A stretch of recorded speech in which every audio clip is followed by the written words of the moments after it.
Obviously, tough loss against your arch rivals. You got some time to sit on the loss, look at the tape. What are your takes on how things played out? Yeah, tough loss. I mean, it was tough for them when we went down there and beat them 2-1. My reflection on the game is we were in control of parts of the game. Give them some credit. I think that decent performance by them, missing some key players.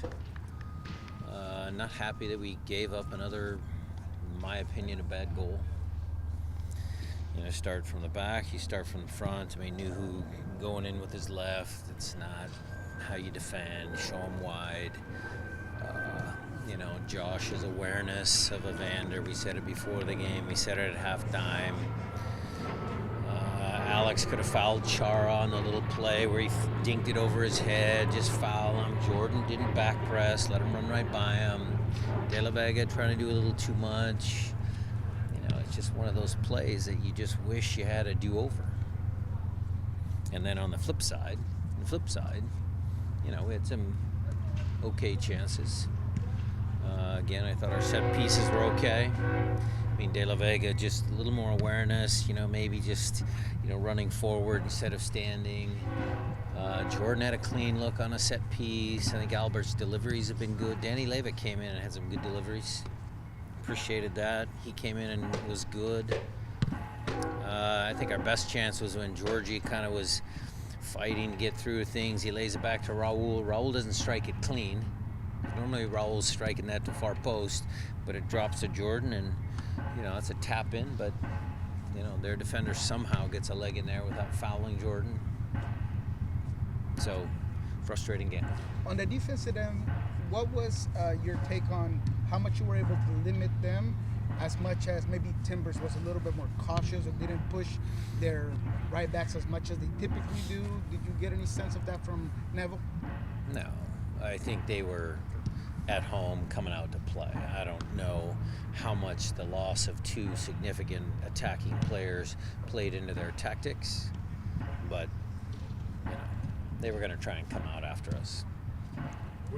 Was Georgie's performance at all eye-opening in that he didn't just... We've seen it here. Sure.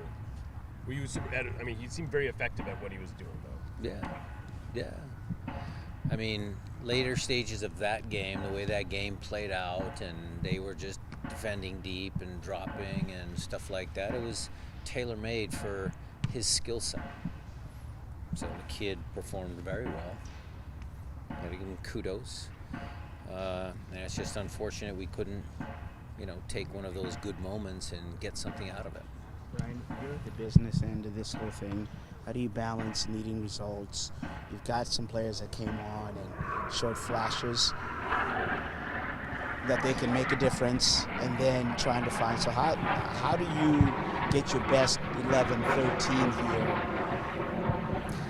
Well, Maz, it's a good question because, when I reflect on my own job as a coach, a while back I stuck with the same group on short rest and it worked out, and then this time I stuck with pretty much the same group on short rest and it didn't work out as well as I planned. Maybe I would have brought one more fresh set of legs in there.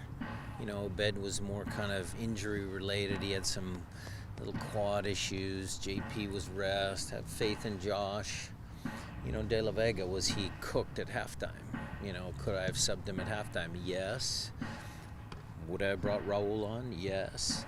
But I need De La Vega to collect some more minutes, so over the last 7 games he can get fit. So those are all decisions I made. I learned from them.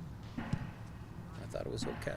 And you're not going to call out your team, but are you just trying, how do you get that awareness? You've talked, even the LAFC game, Portland game, just the professional foul or the awareness of maybe slowing down the counter. We're too nice. We're just too nice. Every other team does it to us. Helps us with the disciplinary points at the end of the year. Tiebreaker. We've been pretty much first or second like the last 4 or 5 years. Yes. So you got to get Preki at Freddie to teach him a little dog in that, We can't coach that. they have to do that by themselves. When you came to this game, I was wondering, is there a reason why you've been reluctant to use Raul more as a rotational player rather than a super sub? Is that No hesitation at all. Just my decision. He's been good when he came on. Yeah. But to start, is there any sort of lack of trust in him or No. the depth of your bench, anything like that? Kind of made a commitment to a group of players that I feel can get us through. And again, I'll reflect on we have one more 3-game week. And you'll see by what I do in that week, he might still get a start. When is a good day to ask you about Stefan Fry? We don't ask you every day because He's in concussion protocol. I'm not going to rush him at all. Sure. And, he's going to tell you, yeah, I can make it back. But, I mean, there's no reason to risk further injury, more consequential stuff. We take head injuries very seriously. He's got a bunch of stitches above his eye. I'd be surprised if he makes it through concussion protocol, and I'd be surprised if I,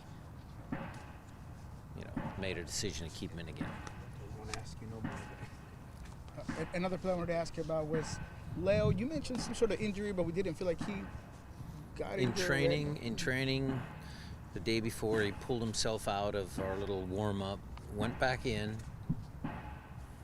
But that's a big game, and he's got to show that he can be durable too.